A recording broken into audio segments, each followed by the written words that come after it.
শুটকি মাছের ভর্তার কথা শুনলেই মুখে পানি চলে আসে, আর যদি সেটা হয় শিলেপাটায় ভর্তা তাহলে তো বলাই নেই, তার স্বাদ আরো দ্বিগুণ বেড়ে যায়। আসসালামু আলাইকুম এভরিওয়ান, কি অবস্থা সবার? সবাই কেমন আছেন? ঐতিহাসিকবাহী নতুন একটা ভিডিও নিয়ে আপনাদের সামনে হাজির হলাম। ইসমি ইমন। দিন যতই যাবে আমাদেরকে ঐতিহাসিকতাকে ভুলতে হবে। আম্মু বাজার থেকে ফেওয়া মাছের শুটকি নিয়ে এসে বলতেছে আজকে শুটকি ভর্তা করব, আজকে শুটকি ভর্তাতে ভাত খাওয়া হবে আমাদের বাসায়। তাই আমাদের এই ছোট্ট একটি আয়োজনে নিয়ে নিলাম শুকনা মরিচ আর রসুন। যে যাই বলুক, আজকের শুটকি ভর্তা অনেক মজার হতে চলেছে। গাইস, শুটকির প্রচলন কবে থেকে শুরু হয়েছিল তার নির্দিষ্ট কোনো তারিখ বলা কঠিন, তবে এটি একটি অতি প্রাচীন প্রথা যা হাজার হাজার বছরেরও বেশি সময় ধরে চলে আসতেছে। মানুষ মূলত সংরক্ষণের প্রয়োজনে প্রাকৃতিকভাবে রোদে শুকিয়ে এই পদ্ধতি চালু করে, যা বঙ্গ অঞ্চলে প্রাচীনকাল থেকে প্রধান খাদ্য হিসেবে ব্যবহৃত হচ্ছে এই বিশেষ খাবারটি। আর প্রাচীনকালের মানুষ সূর্যকে ব্যবহার করে মাছ শুকিয়ে সংরক্ষণ করত, যা ছিল খাদ্য সংরক্ষণের একটি সহজ এবং কার্যকর উপায়। কোনো এক ফ্যামিলি বাসায় এক ধরনের খিচুড়ি রান্না করে নানান ধরনের শুটকি ভর্তার আয়োজন করে পরিবারের সবাই একসাথে বসে খাওয়ার একটা প্রাচীন প্রথা ছিল।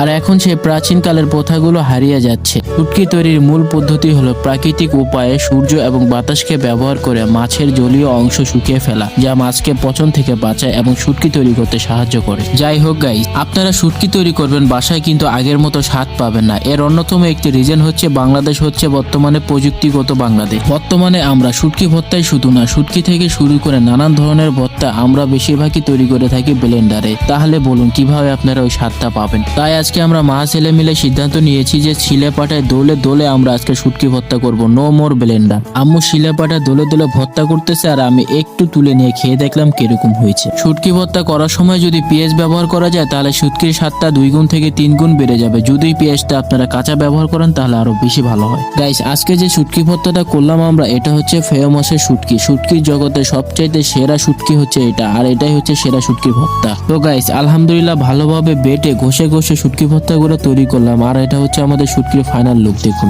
এখন দেখাবো আসল জিনিস। শিলে পাটায় ভর্তা করার পরে পাটার মধ্যে লেগে থাকা মশলা এবং ভর্তার অবশিষ্ট অংশ ভাতের সাথে যদি বেটে বা মেখে খান, গ্রাম বাংলার এক ঐতিহাস্যবাহী অভিজ্ঞতা এখানে। ছোটবেলা থেকে দেখে আসতেছি আম্মু যখন শিলাপাটায় ভর্তা করে, ভর্তা করার শেষে এভাবে ভাত মেখে দেয় আমাদেরকে এক নলা করে। আমরা যখন খাই বিশ্বাস করেন ভাই, কোনো মধু দিয়ে মাখলে এরকম স্বাদ লাগে না এর এক নলা ভাত খেলে যেরকম স্বাদ পাই আমি। এই পদ্ধতিতে ভাত মাখার ফলে খাবারের স্বাদ বহুগুণ বাড়িয়ে দেয় এবং মাটির গন্ধ এনে দেয়, কারণ এতে ভর্তার সমস্ত ফ্লেভার ভাতের সাথে মিশে এক অন্যরকম তৃপ্তি ও মধুর অভিজ্ঞতা দেয়, যা আধুনিক জীবনে অনেকের কাছে অমৃতের সমান হয়। এই খাবারটি খেয়ে আমি 2 দিক দিয়ে লাভবান হয়েছি। এক, অপচয় রোধ করলাম, 2, ভর্তার চূড়ান্ত স্বাদ উপভোগ করলাম। এটি একটি দারুণ উপায় যা খাবারের স্বাদকে আরো গভীর করে তোলে।